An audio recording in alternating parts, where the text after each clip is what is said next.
Welcome to A Celtic State of Mind. I'm John Dykes, and for Tuesday's Axon Bulletin, I'm delighted to be joined by Natasha Meikle and Lawrence Connolly, where we'll be asking the big questions around Celtic Football Club. Who is the new Virgil van Dijk, and why has Eddie Howe not entered the building yet, or has he? Has he? That is a big question.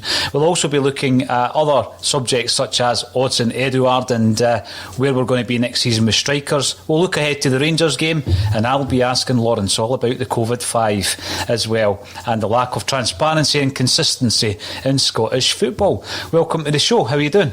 Good, thank you. Good to be here. It's always good on a Tuesday. Always good to catch up with Lawrence and Natasha. The first thing that you asked me there was who actually is Celtic's new Virgil van Dijk.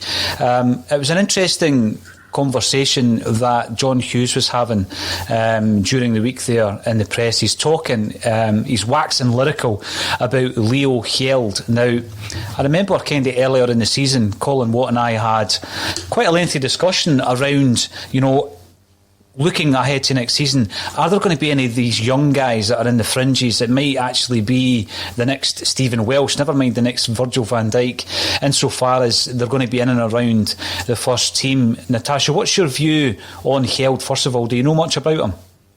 I've heard good things. He's someone who's been on my radar for a little bit of time, and I know he's attracting quite a lot of interest from down south. I think he does have the potential to be the next Ajer. Similarly to Ajer, he's someone we've put out on loan for a bit of development.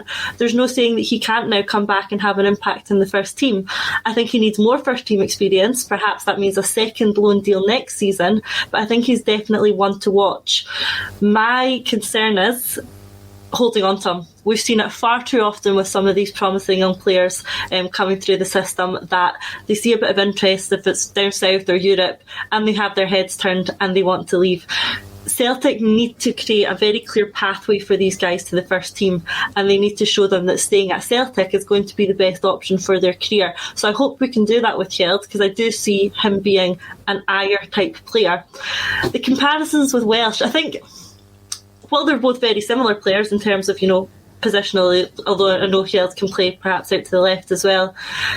I think they're going to fill two different roles here. I can see Welsh becoming the next player, maybe like a next Stephen McManus, that strong Scottish talent who isn't going to set the game alight. He's never going to be a world-class player, but he's going to be a solid centre-half who gives you, a 7.5, 8 out of 10 every single game. Hjeld, on the other hand, perhaps he is a new Virgil van Dijk, a new Ajer, who's going to come in and be great for us for a couple of seasons and then further his career in a bigger league elsewhere. So I think the two of them have potential in different ways, but they're both players that I'm excited about going forward. I just look at the situation that Celtic always seem to be in. Last week I'm reading about Josh Dijk. He's at Hibs. There's a big question mark around the whole transfer market, that Celtic will be operating in next season. So we've started looking at some of the talent on your doorstep. You look at the success of Turnbull. You look at missing out on John McGinn. These are guys that were making their name in the Scottish leagues. And the same kind of names come up. And it's Josh Dijk. It's players, sometimes Kevin Nisbet's getting a mention. It's Lewis Ferguson, Alan Campbell. And you look at someone like Dijk, you think, well, he's at Hibs, he's 18, he's got a few games under his belt, to be fair, and he's really performed well. He's had a bit of interest from Leicester City, which was reported last week. But if Celtic were to go for a player like that, you're maybe talking £3 million minimum. Particularly if somebody like Leicester were to get involved. Yeah, we've got a young guy here who's getting brilliant experience at Ross County under the tutelage of John Hughes. I think he's played 9 or 10 games, first team games, and he's developing really, really well. So you think, well, even if Dijk was to come in I don't think he would be a first choice left back in any case. It would be interesting to hear your thoughts on who we're going to have next season from the current crop, because there was a discussion the other day where Laura reckons we should keep Lick Salt, and Colin Watt vehemently disagreed with that because he feels that if we were to keep one loanee, it would be El Yunusi. So next season, as we currently stand, our left backs are going to be Greg Taylor, massive fan of Greg Taylor, Lawrence, and his kind of backup at the moment is Bolingoli, who I would expect to be on his way out. Although, stranger things have happened. If we were to strengthen that by bringing in Josh Doig and Leo Held as third choice and loaned out for another season, I just feel that sometimes the development needs to be that perhaps Held is the next in line. Perhaps he's the guy that needs to get some games. What's your thoughts on all of the above, Lawrence? I know that you've been banging a drum for Taylor all season. Yeah, I mean, Taylor's solid, always tries. Perhaps a bit like Welsh, he's not going to be a world beater, but he's young, he's got time to develop, he's going to be long term, so that might be his backup or playing a number of games. For Yeld, we've got to put the pathway in, and it could be really similar to Aya, but it depends what Hell's looking for. There's EPL clubs down there that saying they'll give you 10 games in the EPL, or Celtic saying give you another season at Ross County. There's money that goes along with that. There's Celtic money and there's EPL money. So it really, I suppose, if Aya gets a big move, Leo Held might move and go, well, there's an exact carbon copy of what I could do. Say, there was interest from AC Milan for Aya, so if Aya gets a big move to AC Milan, perhaps Held looks at that and goes, well, this works. And he could actually slot in as Aya's replacement if he continues at the level of performances that he's been doing. Left centre back, you could slot him in, you can cover at left back as well. So I suppose it's the variables, isn't it? Who else is going to come in for him? There's a lot of interest. And can our new manager, whoever it's going to be, our new coach, I'm sure we'll talk about that later on, Lawrence. Yeah. But can he convince him it's worthwhile staying here and there's a development plan? Exactly, it's a development plan. I think Aya's a great example. We've all seen how he's developed, and even to this day, there's a lot of Celtic fans who don't rate him as a defender. And every time I talk about him being a potential captain, a lot of people disagree with me in the comments section, and that's fine. That's absolutely fine. The interest for Held apparently has come in so far from Southampton and Leeds United. Before sending him out on loan, Celtic got him tied down to a longer term deal, which was extremely wise. You'll remember his father, Lawrence, played with Nottingham Forest, and John Olaf Held, he was, I think he played a couple of hundred games for Nottingham Forest back in the 90s, so you will remember the name. He comes from good stock. He may well play in the English League himself, but it's one of these things, again, every single time we get a promising defender, you have the next Virgil van Dijk tag, don't you? I guess back in the 70s it was the next Jimmy Johnston, but now it's the next Virgil van Dijk. I mean, it's a huge bit of pressure to put on any young player, especially when he's only 17, but those were the words of John Hughes. I guess the big question for me, Natasha, is why don't we show faith in kids like that? I think we were too late in showing faith in Stephen Welsh this season. Yeah, I think so too. And it's something that we've touched on in this show before, especially once the league was out with our reach, why we persisted with playing with Duffy, essentially someone else's player, rather than developing our own, and Stephen Welsh. We said it plenty of times, no idea why we were doing that. Eventually, the club sort of caught up and realised the right decision was to give Welsh the experience rather than someone else's player in Shane Duffy. But I think as long as there's the right balance, I don't want to see us giving too many youth players free run at the first team. I think it's got to be the right balance.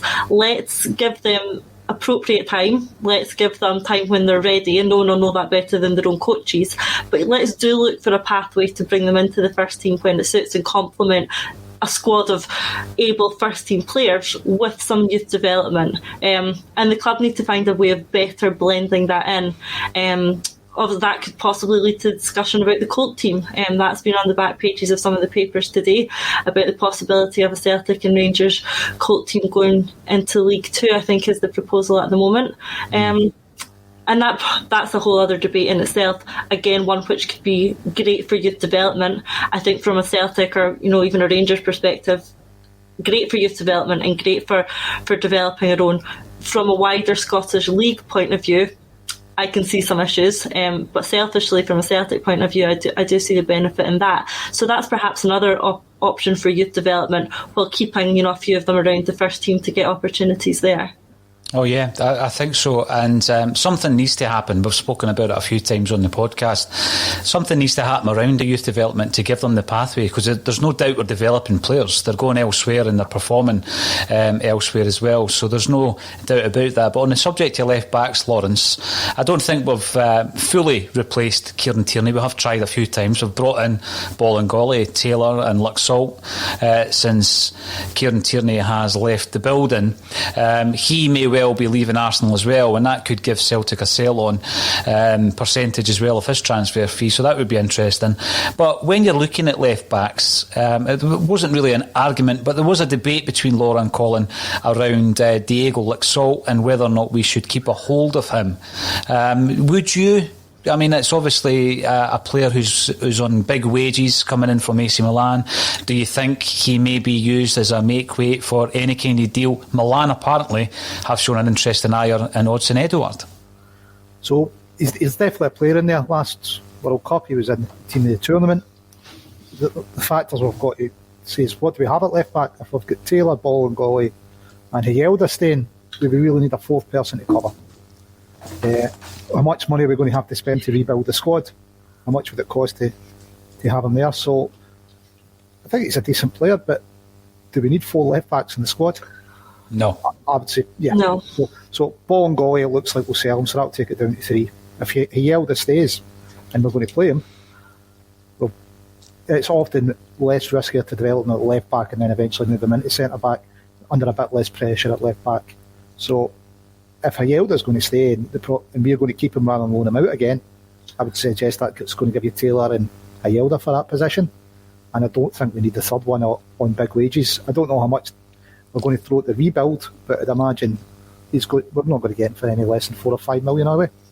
I wouldn't have thought so. On the subject of left backs then, and with one eye on Sunday's game, seeing how it's been moved, who do you pitch in? Were you impressed enough with Taylor that he keeps his jersey, Lawrence? Well, apparently the SFA have kind of realised we're so harsh on Bolingoli, they're going to let us re-sign him for the game, mate. They seem to be happy to do that with full-backs that have got breaches, just let them play in both firm games. The last point on today's agenda is actually that very point, Lawrence, so I was going to throw that one out to you because I know it's a subject close to your heart. Natasha, who plays left back? I thought Taylor done really, really well against Livingston. Yeah, for me, Taylor. To be honest, I think we start with the full lineup from Livingston. I would keep it exactly the same. Obviously, as long as there's no serious injury to James Forrest and he makes it, which I think is so important, then I would go with exactly the same lineup. It just seemed to click at the weekend, and there's no reason to sort of change that winning formula. And it's been coming, and Kennedy's right in that. And what he said about the last couple of weeks is it has been coming. You just look at that. You look at the Falkirk game where I think we had hundreds of shots on goal, and we should have scored more. It came together at the Livingston game, and to be honest, we could have scored more there as well if it hadn't been for a reasonable performance by their keeper. So it did come together. That squad really seemed to click, and it just worked. So for me, I'm not changing that for the weekend. I'm keeping the team exactly as it is, and that includes Taylor in at left back. Forrest obviously is the big one we'll have to look out for. I think we've seen, especially just at the weekend there, how important he is and how much we've missed him. So let's hope we're not missing him for the weekend. And keep the team exactly the same. I was going to ask what your kind of thoughts on that were. You're right in what you were saying. The 4 games leading up to the Livy game, Natasha, 97 shots at goal. Is what we were looking at, and at that point we had only scored 1 goal against Aberdeen, 1 against Rangers and 3 against Falkirk, so 5 goals with 97 shots, and then obviously we come up against Livingston, we score 6 in the one game, and I do think it was coming, but you said something just clicked. What do you think it is? I mean, are we looking back at this season thinking surely not, if we had made that change in October, that the players would have reacted. I mean, it really just, for me, it points towards they really have been down in tools for the gaffer. And now the gaffer's gone and they've started getting the rhythm. I mean, do you think that's the case? I'm worried that all the signs point to, if we'd made this call, even if the call was leaving Kennedy in charge, if we had done this in November, December, what could have been? I think, even if it was Kennedy and no one else coming in, if it was just removing Lennon and just having Kennedy, just something different that's clearly working now. Because it maybe took Kennedy a couple of games to get them to the level that we're seeing at the moment, but we've been playing well, and like I said, it has clicked. It is coming together. I'm not advocating for John Kennedy to get the job, but what I am saying is that if we had let Kennedy do the job from November, December, January, a lot earlier than we have, it might have been different, because this team, for whatever reason, and I can't put my finger on it, the players themselves will know that, the coaching staff will know that, for whatever reason, this team are playing better under Kennedy than they were under Lennon. Now, I'm glad you gave us that caveat, Natasha, because people in the comment section would be furiously typing that Natasha's saying John Kennedy should get the job. Yesterday it was that Kevin Graham was saying Jack Ross should get the job.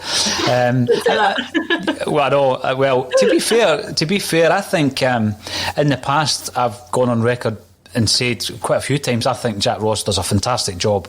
I think what he's done at Hibs this season has been really overshadowed by Rangers going for the 1, Celtic going for the 10, and what they've achieved this season has been really, really decent. I mean, they've never finished in the top 3 since 2005, Hibs. They're looking at qualification for Europe.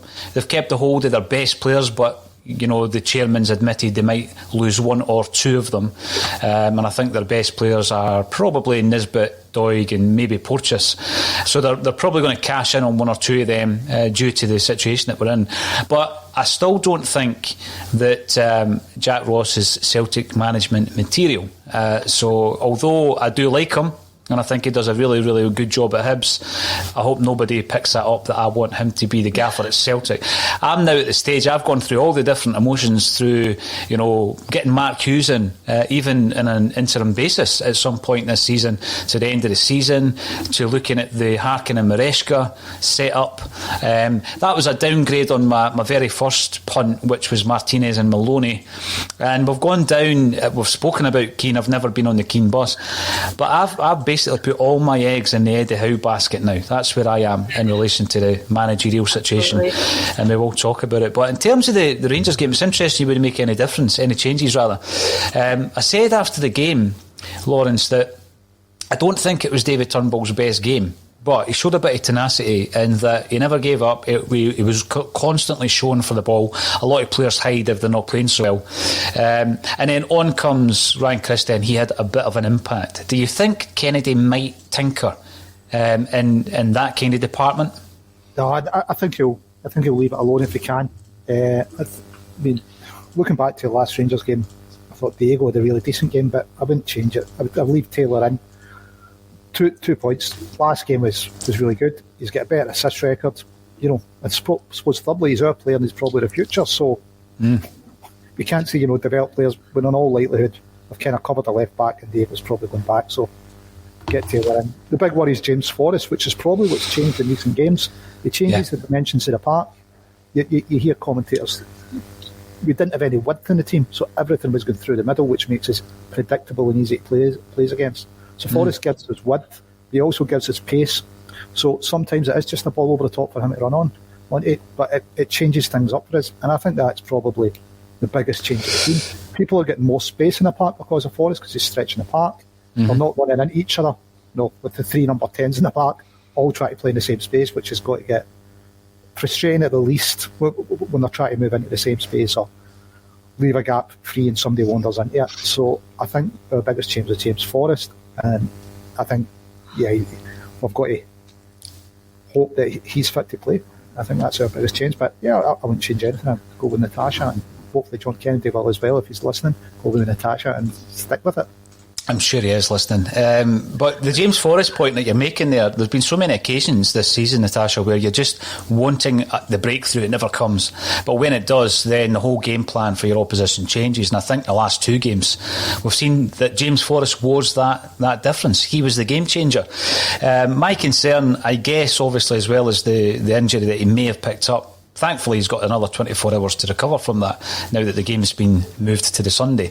But I still think that what we need to do, there's so many areas to strengthen in the summer, but I think it's key that you do bring someone in who can lighten the load on James Forrest, because, he's one of those players, a bit like Callum McGregor this season, that if he's fit, next season he'll play 50-60 games. And at the age that he's at, and now that perhaps he's starting to pick up a few injuries, I think that it would be key to bring someone in.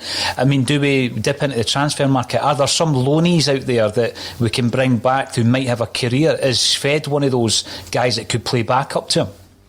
Well, we'd have to see. Yeah, we'd have to see. And, we've not seen enough of Shved. Apparently he's doing reasonably well after a tricky start to his loan spell. We'd have to see more of him. For me, we got some good performances out of Forrest when he had Roberts there as well. When there's 2 players that can play that position. Let's bring Paddy Roberts back, Natasha. I'm glad you brought him up. I think that one's probably been over and gone over again and again and again, and I am in no way trying to start another bring back Paddy Roberts movement. But a player like Paddy Roberts, let's say that, a player like Paddy Roberts can help someone like Forrest in that, he can give her maybe the push he needs, he can play some of the games, take some of the load off Forrest. But I don't think we ever really replaced someone like Paddy when we let him go. So yeah, a player like that could come in, could perhaps be helpful for Forrest. But I think we probably need to address the position on the left side first. If we've got Forrest who can do that job on the right, who have we really got left who's going to be able to do it on the left? I agree with Colin. I really want to keep El Yunusi. I think he's the one for that job, and I do hope we keep hold of him. But if not him, then who? Mikey Johnston, perhaps. I'd like to see more from him, and I think he has got the potential to be, a really important first-team player going forward. Yeah, I think it's important we keep El Yunusi. I think so. And the reported fee, $5 million, when you're looking at some of the players who could be surplus to requirements, people like Ncham and even Rogic, and I know some disagree with me on the Rogic thing, but I think if you're looking at the transfer fees you can bring in for players like Ncham and Rogic, I'd much rather that kind of £5 million that you might get for a couple of players that are on the fringes would go to an El Yunusi. Now, I know he's been inconsistent, but in an inconsistent season, he still managed to grab, 17 goals this season, second top goal scorer. And when he's on form, he really is pivotal to our attacking moves. He seems to do pretty well against Rangers as well, which obviously is pivotal going into this weekend's fixtures. So I agree, £5 million, I'd go for it. What's your thoughts on that, Lawrence? Yeah, I'd definitely keep him. Touching on width and who we're going to bring in, I think it was identified at the transfer window at the beginning of the season. Lenny had asked for 2 wingers and the recruitment department didn't deliver them, even if it was 2 on loan. Not only did we not deliver them at the beginning of the season, we didn't deliver them in the mid-season transfer window. So it's kind of, hopefully the new manager gets a bit of a freer hand in transfers, as I think it was Jai C's comments today would say that previously Peters had the final say, which I think everyone's, or certainly during his tenure with Ronnie Dyler, Peter had the final say, which is something I think we've all long suspected, which really can't be right, having an accountant making the final decision in who joins your football squad and who's getting into the first team. It's just wrong, mate. Yeah, I was going to get onto the comments. I found them really interesting that John Collins made, so we will talk about that. Before we move on from the Rangers game, Natasha, how much of a confidence boost has the weekend's scoreline given you? Are we going into this game with a wee bit more confidence? Because, I think in the last 2 games against Rangers, I would suggest, that we were a better team. And certainly in the last game, I think in the game in January, for 60 minutes, it looked as though Celtic were going to get a win. We know what happened. Do you think going into the game this weekend that we should be buoyed by the 6-0 win? I see a lot of people writing it off. What did Livingston have to play for? Well, they've got plenty to play for, because there's a situation where if they finish 5th in the league, they can also qualify for Europe. So they were playing for the points as well, as Martindale said to Colin Watt last week in the press conference. Are you confident? Absolutely. On the back of, the last couple of weeks' performances, and on the back of, the result against Livingston, I am more confident. Yes, maybe Livingston aren't, the best team in the league at the moment. But they have caused us problems in the past, not just this season, but seasons before. They're, a bit of a bogey team for us, and we struggle against them. And we absolutely blew them away at the weekend. So the signs that it is beginning to come together do give me confidence going into the Derby Cup game. And I agree with you, and I agree with what John Kennedy said as well, is that I think that we have been the better team in the last 2 games, and for some reason or other it's just not come off. I mean, we know what happened in the first one where we ended up getting beat. That we were so unfortunate there. Again, the game back earlier at the start of this year, I thought we were unlucky again. That's been kind of the story of our season, hasn't it? It's just not coming off. We're getting unlucky and things are bouncing for them and they're going right. Maybe, on the back of a few results that are starting to click, starting to go our way, maybe it's time that it does come together and we do get the result. And I do feel more confident of that than I have previously going into derby games. And I do have a bit more faith seeing Kennedy in the dugout and seeing his selections over the last few weeks, his tactics, his substitutions are giving me a bit more confidence. So yeah, I think if we take our chances and play like we have been over the last couple of weeks, then I think we're in with a shot of getting a result, and I definitely feel more confident than I previously have done. And it'd be good for Kennedy as well, wouldn't it? It'd be nice to see him salvage something from an otherwise miserable season, and it'll do his stock the world of good if he manages to pull this off. Absolutely will. And, if that happens and the momentum continues throughout the rest of this season, Lawrence, we could be in a situation where we're looking at an interim manager going for the Scottish Cup. Now, if that was to happen, does that change anything for you in terms of the permanent management appointment? I think we know whether or not how it was done by then. So, yeah, it depends. Surely we've got to try a line under the Howe thing in the next couple of weeks. So if we get to the point Kennedy wins it depends what kind of football we're playing. If we win every game 6-0 between now and the end of the season, I would suggest we'd be kind of crazy not to consider him. But he would need to do something outstanding to be for me to be in consideration. Natasha is shaking her head. Lawrence, all the comments are going to be that we're touting Kennedy for this job now.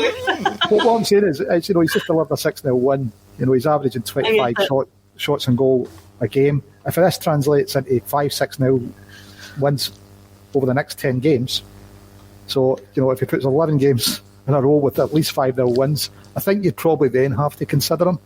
But outside of something like that, probably not. I mean, but yeah, for me. If he goes on and does that, if he goes on and plays amazing football for the next however many weeks, if he wins the cup, then I think he will put himself in good stead for a job, not the Celtic job, but another job. It'll help him for his future managerial career away from Celtic Park. I think there's a role for him here. I don't think it's the manager's role, but maybe he's going to go on and have a great few weeks and use it as a platform to get a manager's job somewhere, not here for the not here. See the big thing. Sorry, on you go, Lawrence. You would hope our hunt for a manager or head coach has been long decided by the time the Scottish Cup comes out. I don't even think that should, if we're doing things properly, it should be into consideration, because we'd then be looking back and going, right, is Kennedy in contention? Well, surely we've made our decision by then. So, yeah, for me, he's doing a good job. The team's improved. We've got Forrest back. We scored 6 at the weekend. I think that would translate into 3 goals at Ibrox if you score 6. I don't know, I need to ask Jack Ross in that. But, yeah, I'd say, he's certainly not done anything too badly since he's taken over, has he? But in all seriousness, I think we should know by the end of April, midday, who our manager is, isn't it?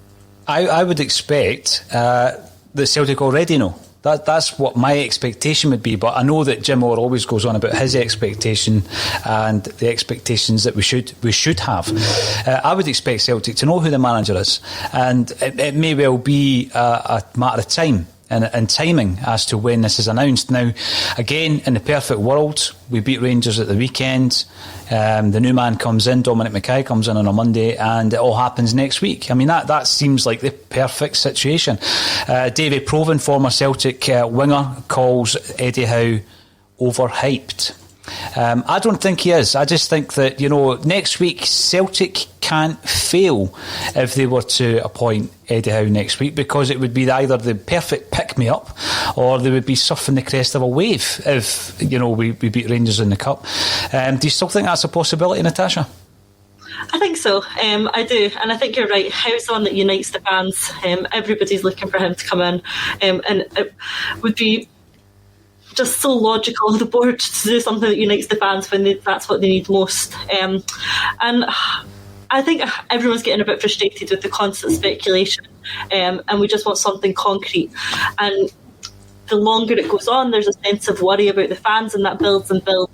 But I think you've got to take a step back.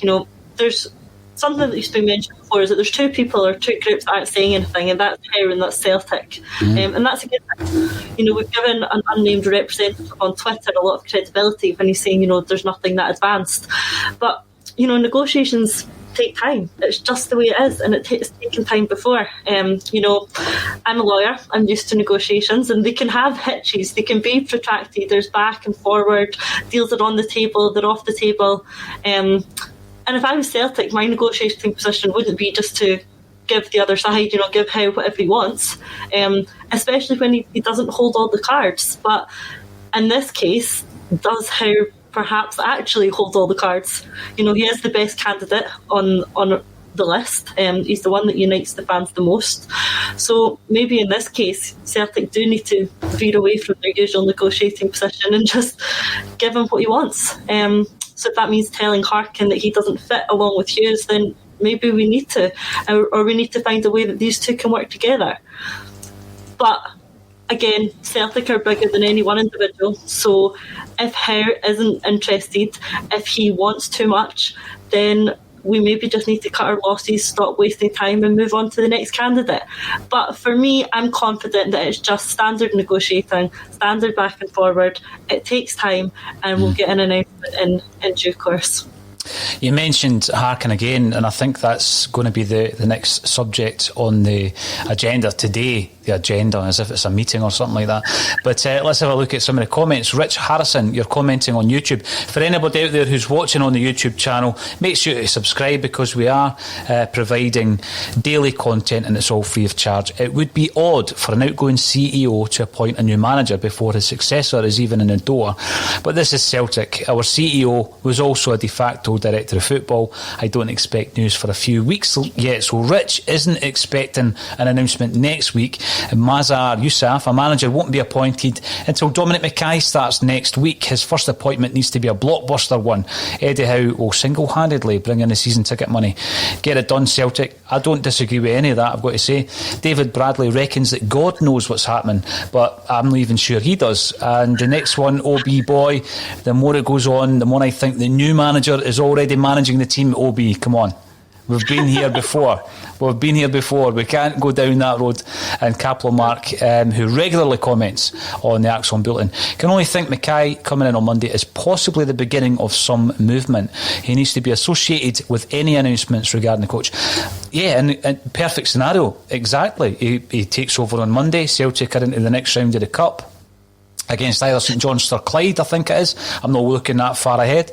And then we make the big announcement. That would be the perfect week next week if that was to be the case.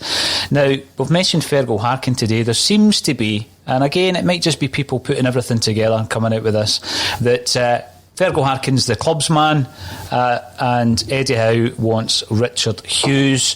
Virgil Harkin's never been a director of football. I mean, obviously there are some similarities between the roles, or there's maybe a crossover between some of the roles.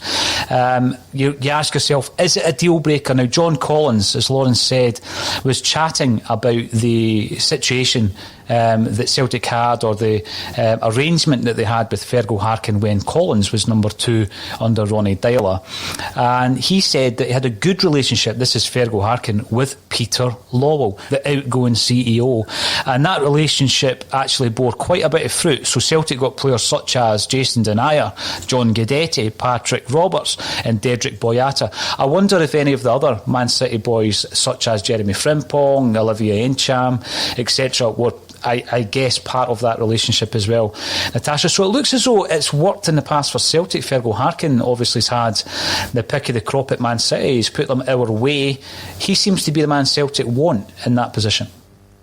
It's difficult because, like I said, in this negotiation, does Howe have all the cards? Do we just need to give him what we want just to get him in the door? Part of me, on one side I'm thinking, yeah, if he doesn't want Harkin, fine, let him bring who he wants in. And then on the other hand, I'm thinking, well, why are we bowing down to every one of his demands? Do we need to take a step back and consider, is he worth it? Is he worth, maybe not getting Harkin in, who we want in place? So there needs to be a balance between doing what it takes to get him in the door and not just accepting everything he says that he wants. So we've got to strike the right balance. Is there a way, I don't know how the different roles will work, is there a way that we can have Harkin and Hughes and keep everyone happy? Maybe that's what we're working on at the moment. Maybe that's what's taking the time. But it's that the club needs to think strongly about who the most important person in the door is. Is it Harkin? Is he going to be the priority? Or is it Howe?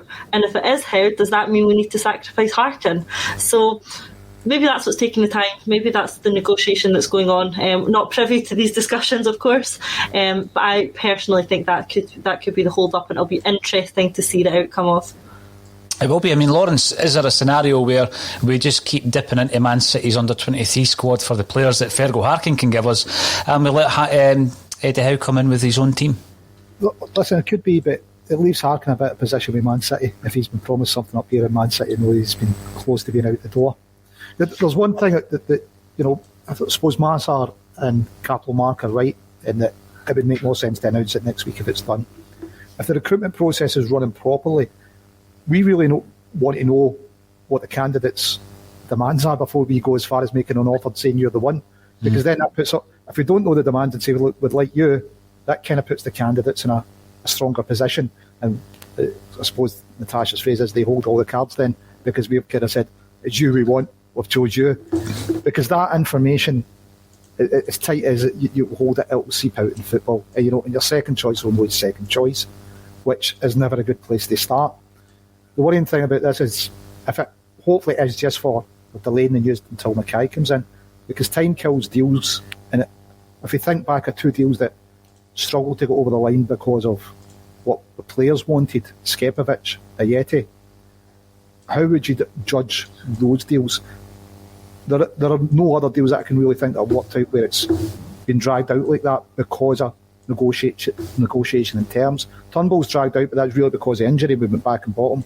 I think at the time we offered Motherwell a deal where we would sign him, and pay for his rehabilitation, etc. It was kind of contingent on him recovering from injury. So, yeah, it's a worry if we've got to this stage not knowing exactly what Howe wants, and Howe's come back with something that's out with our gift to give him. If it's not just news management at this time, dragging out for so long, it doesn't look good. People are saying, is he trying to play Celtic off now? Let's just hope that Marzell's right and it's Dominic Mackay's first announcement who the new manager or head coach is going to be. It could be a completely different bulletin next Tuesday if all of these things line up the way we would hope that they are going to line up, Lawrence. And Mark comes in. Welcome back to the show, Mark. Comes in with an interesting point about other Scottish football jobs. So the Dundee United job might be available at the end of the season.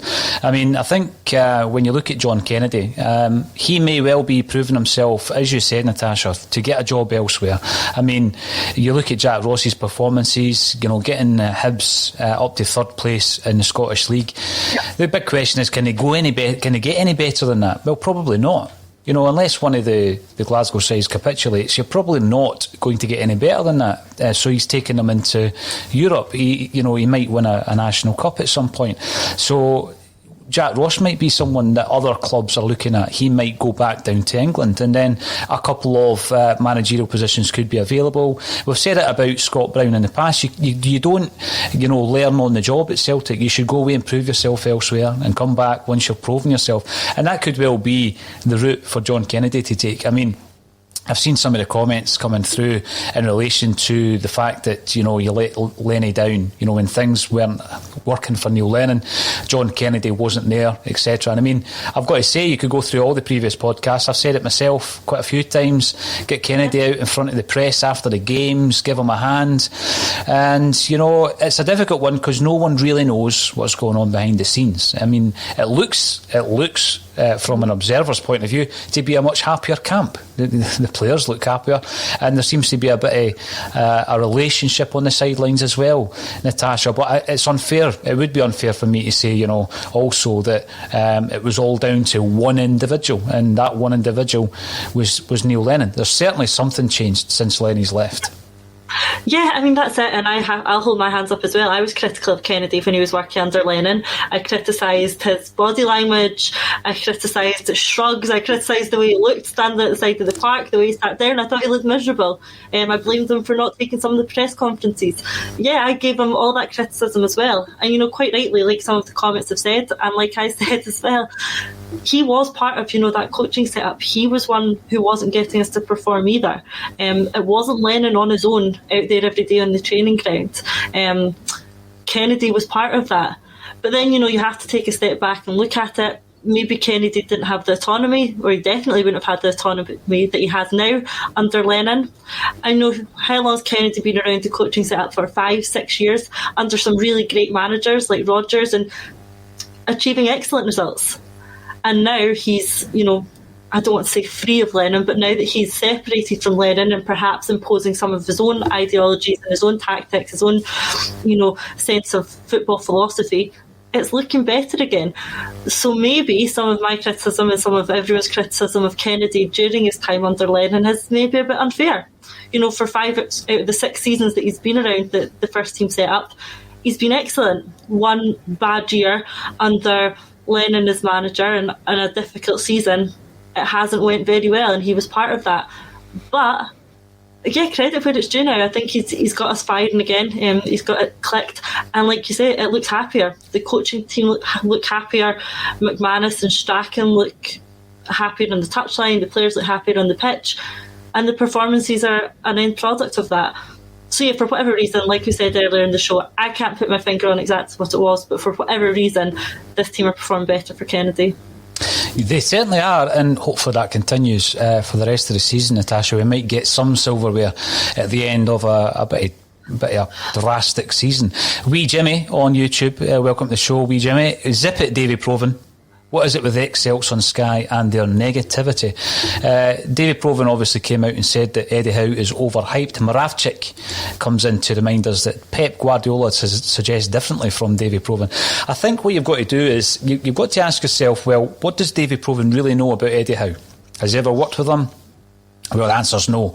And last week we were looking at some very interesting comments by the likes of David James, who worked under Eddie Howe at Bournemouth, and he had a long and illustrious career playing for England and Liverpool and various other clubs. And he says that Eddie Howe was in his top 2 managers. It was him and Harry Redknapp. That's how highly he regarded him, even though Howe sacked him. He says, he got rid of me as a player, but he still regarded him really, really highly. So you've got to look at the comments that are being made by people who have worked with Eddie Howe. before. David Provan, he's got a job to do, yet he sticks the boot into Celtic far more regularly than I would like. And that's a cheap dig for me. That's a cheap dig, Lawrence. And that's a player, I think, David Provan, who I loved as a player at Celtic. I really did. And obviously, his career ended early through illness. But I just think he's one of these guys, and I've met him one time for an interview and he seemed great, but he just seems to stick the boot in far too often when it comes to Celtic.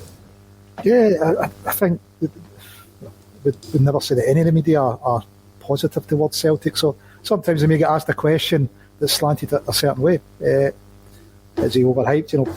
Provin's entitled to his opinion. Compared to who? So it's a kind of comparative. Eddie is overhyped compared to the hype on what other managers. I don't know. If it's his genuine opinion, you can't blame the guy for it. Just giving a genuine opinion. If he's setting out to be deliberately negative, that's different, and I think that's the feeling that we get from a lot of the Celtic pundits in the media, or a lot of pundits as well in the media, that they will deliberately be negative in the media and blow things up out of proportion, whether it's the response to Celtic's dealing with COVID compared to other teams, or the response to policing dealing with Celtic fans as opposed to dealing with other fans. I think we see there's a disproportionate reaction, or definitely a different reaction. Apparently it's proportionate, but different. Natasha, there's always a wee grin developing on Lawrence's face when he goes down the roads talking about the SFA and the authorities. He loves it, doesn't he? He loves it. Lawrence, you know what? Lawrence, I do, so on you go. It's on the agenda, Lawrence. We are definitely going to get to it. But yeah, a nice wee prelude to it. I wanted to bring up the actual subject of the rebuild and some of the players that we will probably see the back of at the end of the season. Now, Odds and Edouard being one of them. We talk about, players down in tools. It's hard. I remember talking to a footballer who said it was like, stopping on a really steep hill in your car and then trying to get the bite before you take off. It's difficult to down tools and then get started again. And particularly if there's a lack of fitness in some respects within the squad. And I think what we're now seeing is it clicking, as Natasha said, because it's been 4 or 5 games now that we've been under the stewardship of, albeit a manager who was there before in a different capacity, a new manager, albeit on an interim basis. But one player that I was disappointed with, I've got to say, I know he was involved in a goal or two, was Odds and Edouard, and I think he's been fairly disappointing all season because of his standards that we know he's capable of. But we heard recently that the club had turned down an offer, a bid from Inter Milan at the beginning of the season. So he was one of the players that we could have sold on. We decided to keep him. Did it work out? Well, I think it probably didn't work out, did it? Keeping players who didn't want to be at Celtic. But we're now looking at AC Milan, Arsenal and Leicester are in for Odds and Edouard. I personally am now resigned to the fact we're going to lose him.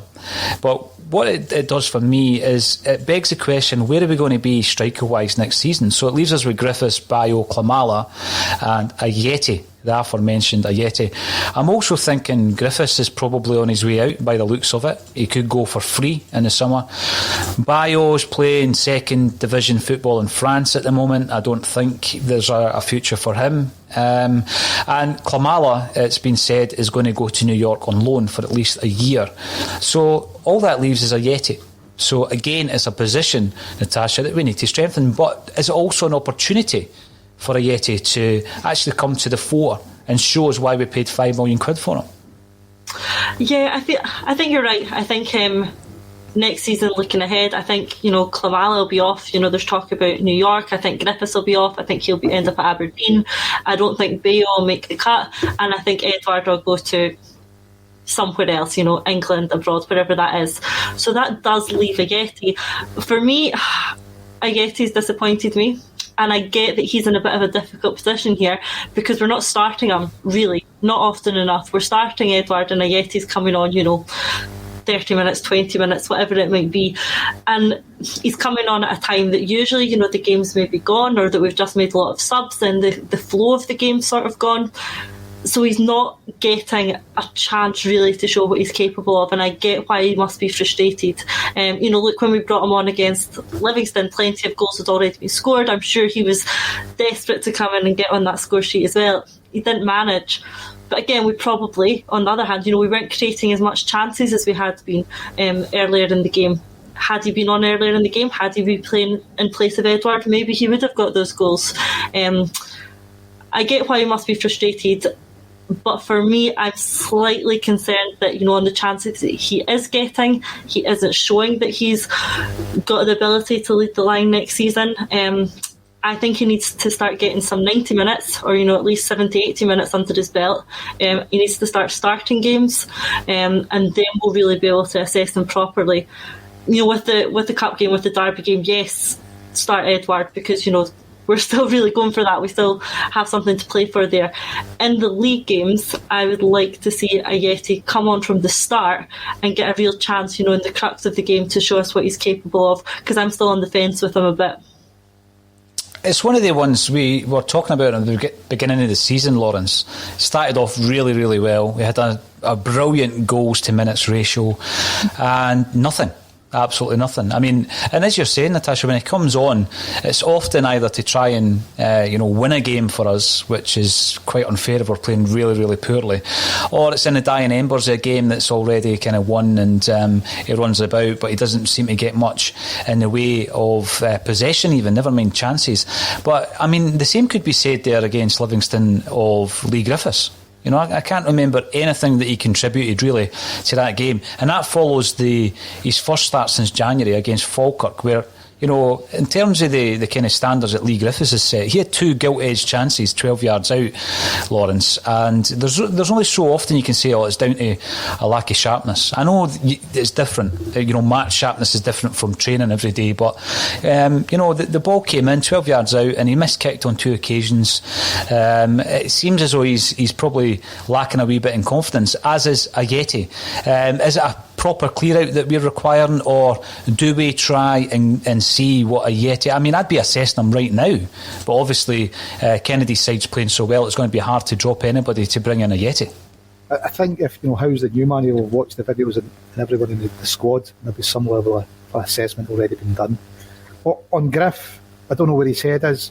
He finds out by the end of April if he's still at Celtic or he's elsewhere, so he's obviously got a bit on his mind.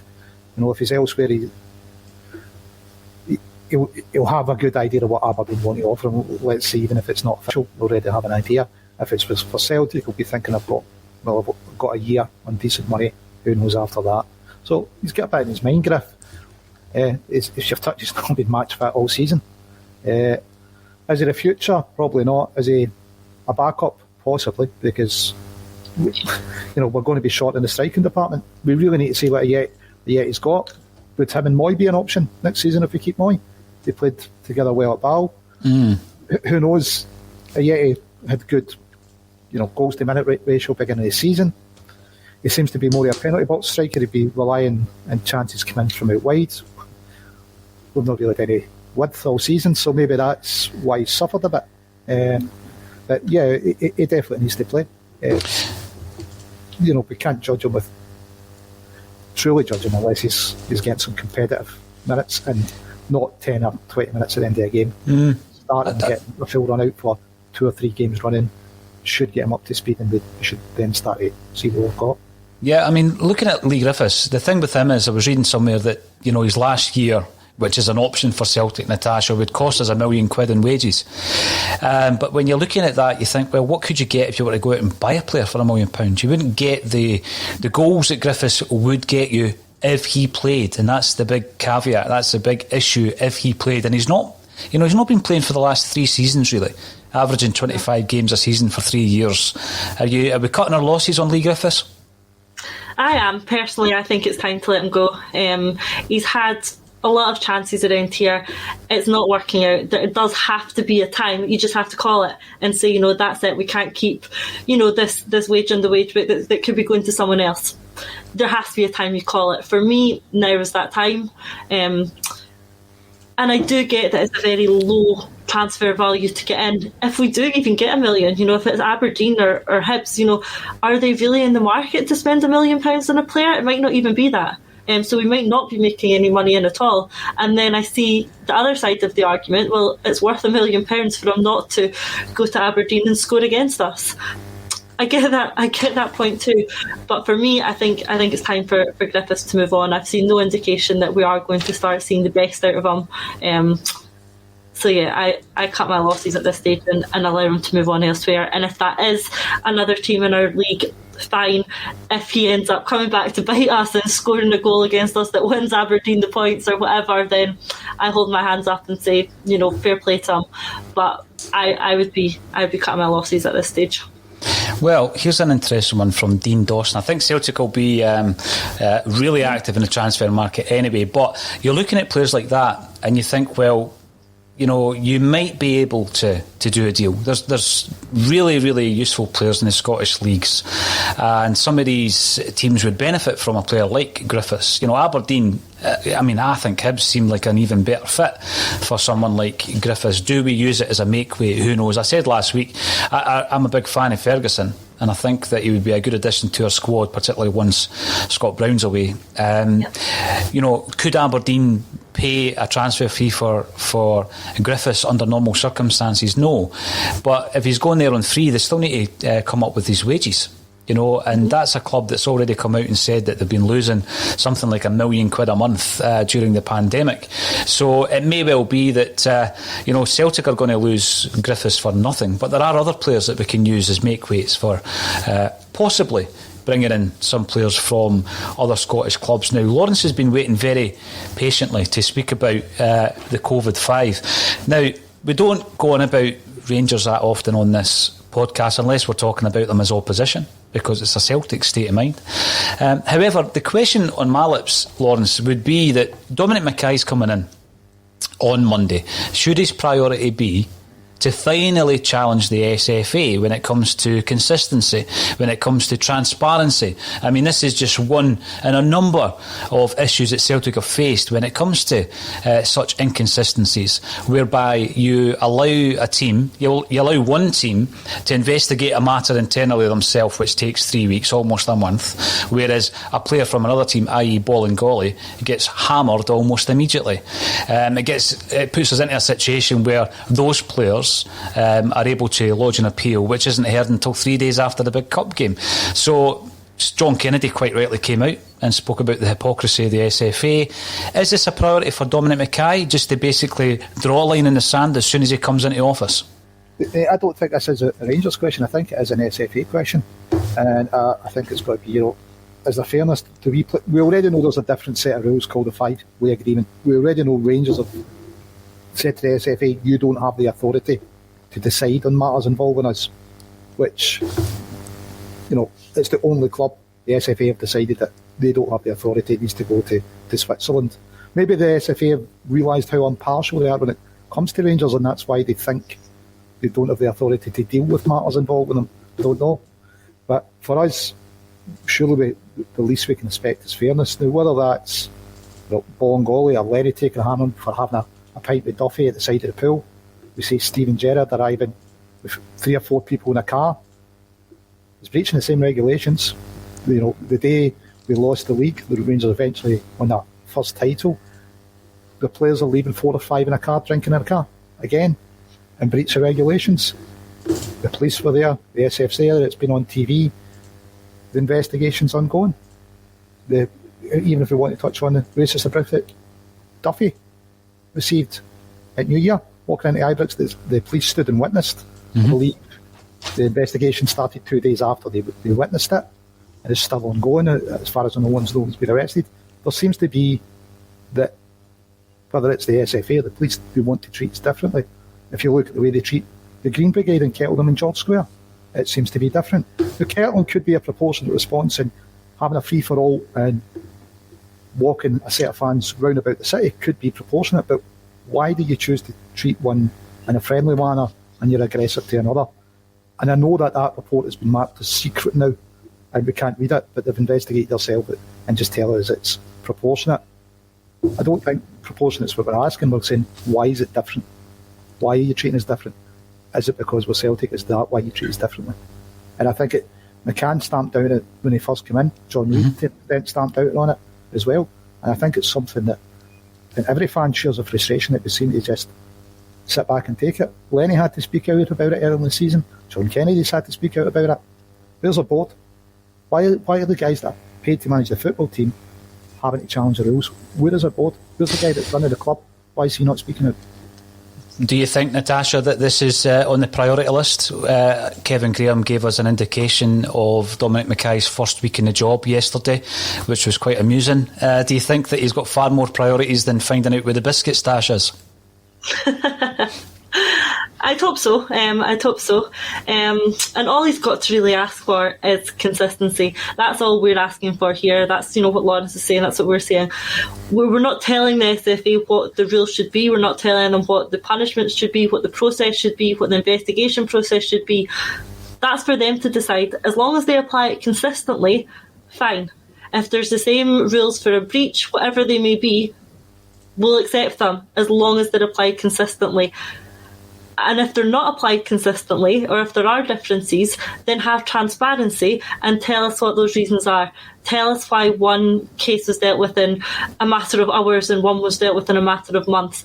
If there is a reason behind that, absolutely fine, I'll accept that. Just tell us it. Transparency, consistency, the word we use all the time. I'd love to see it. We're not seeing very much of it. But maybe if we start calling it out, or maybe if someone like Mackay starts calling it out, we might see it more often. Absolutely. And he'll get a lot of fans on board if he was to come in with these views and be very, very bold. Early doors, Lawrence, like you said, some previous people within that position at Celtic Park have made absolutely no friends within Scottish football, i.e. Fergus McCann, for speaking the truth. Well, Natasha used the phrase call out, and that's part of the phrase that we use against anti-Irish racism in Scotland, call it out. So is it that they're institutionally racist against the Irish diaspora in Scotland? And is it because they see Celtic as the biggest symbol of that? Is that where we are with SFA, that they can't make a fair decision when it involves Celtic? Well, let's see if it is a priority for Dominic Mackay next week. Just a few points before we go. This afternoon, Facebook user, apologies, I'm not sure who made the point.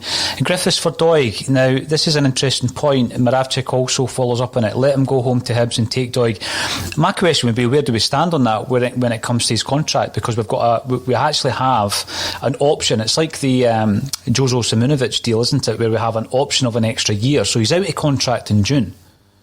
How can you then use Griffiths as a bargaining tool for another player? I don't know if that would be possible.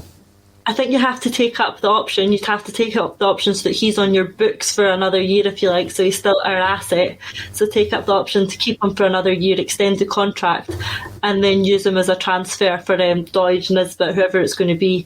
Personally, like the idea, whether it is Dijk or it is Nisbet, either of them, for me, would be a good swap for Griffiths. I'm not saying that Nisbet can come in and be our number one striker. I don't think he's going to replace Edward as such, but I do see him having the ability to perhaps replace Ayeti, Klamala, Griffiths with another striker brought in directly as an Edward replacement. For me, I can see that working. It's a deal that I think could work for all parties.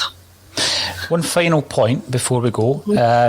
I love it. Yeah, I agree. Lee Griffiths is far better than a £1 million striker. But the point we were making is it's going to be difficult for him to find a club elsewhere. If Celtic look at that situation and say, right, he's only played 25 games a season for the last 3 seasons, therefore we're not going to pay out £1 million in wages for 25 games, because that is the norm over the last 3 seasons. So yeah, you wouldn't get someone of the quality of Lee Griffiths for £1 million, but they're going to have to weigh up, Natasha, is it worth paying that amount out in wages for 25 games? And I think that the simple answer is no, it isn't. So you just have to look at what else you could do with that £1 million. Yes, in some, I get the point that Celtic can afford that. It's only £1 million to Celtic. Yeah, but that doesn't mean the pot's limitless. If I'm looking at this just as a fan, then yeah, why not keep him as our 4th or 5th striker?